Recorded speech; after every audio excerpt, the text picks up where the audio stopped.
पृथ्वीर स्वर्ग आख्या काहाकू दिया जाए, काहाकू कुहा जाए प्रभु शिवंकर चिरवास। दर्शक बंधु, आम देश भारत में रही अनेक अलौकिक स्थान जोठी भर्ती होइछि अनेक महात्मा। से भली भूस्वर्ग काहाकू कुहा जाए जानती कि? प्रभु शंकर जोठी चिरकाल पई बास करती ताकू ही भूस्वर्ग आख्या दिया जाइछे। आउ ताहा हेउछि प्रभु केदारनाथंकर पीठ जोठी बास करुछंती स्वयं प्रभु शिव शंकर। उत्तराखंड हिमालयर पाददेश रे अवस्थित प्रभुंकर एही मंदिर सारा विश्व रे एहा एमिति एक मंदिर जहाँकि वर्ष रे 6 मास पई बंद रहे एवं 6 मास खोला हुए भक्तंकर दर्शन पई। तेणु मर्त्य थिबा प्रभु शिवंकर एही बासस्थान को जिबा पई प्रतिवर्ष अपेक्षा करि रुहंती कोटि कोटि भक्त। केदारनाथ मंदिर प्रतिवर्ष मे मासरे खोला जाए। तेणु मे और जून एहा परे सेप्टेम्बर और अक्टोबर मास ही ठीक समय थाए केदारनाथ मंदिर सहित अन्य 3 धाम यात्रा पई।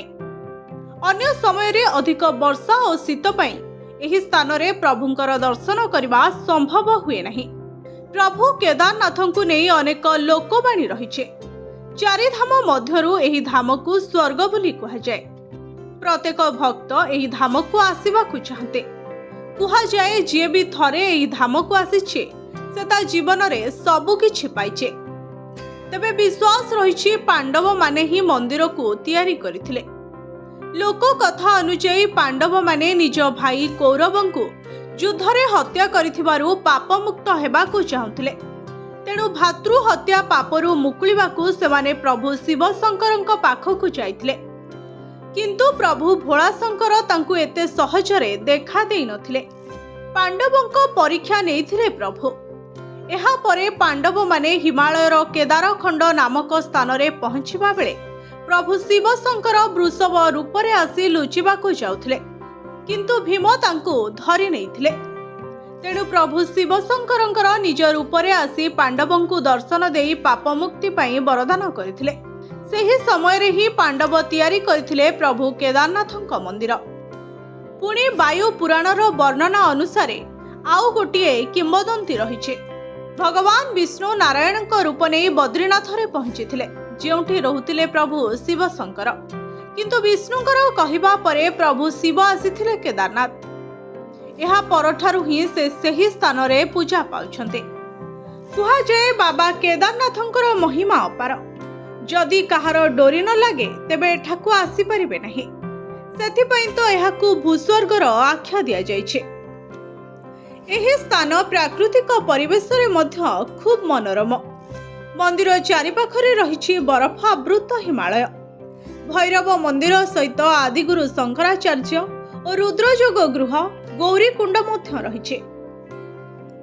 2013 मसीहारे होइथिबा प्रलय कथा आपण जानिथिबे। सही समय रे घटिथिबा अलौकिकता मध्य अल्पे बहुते अनेक जानते।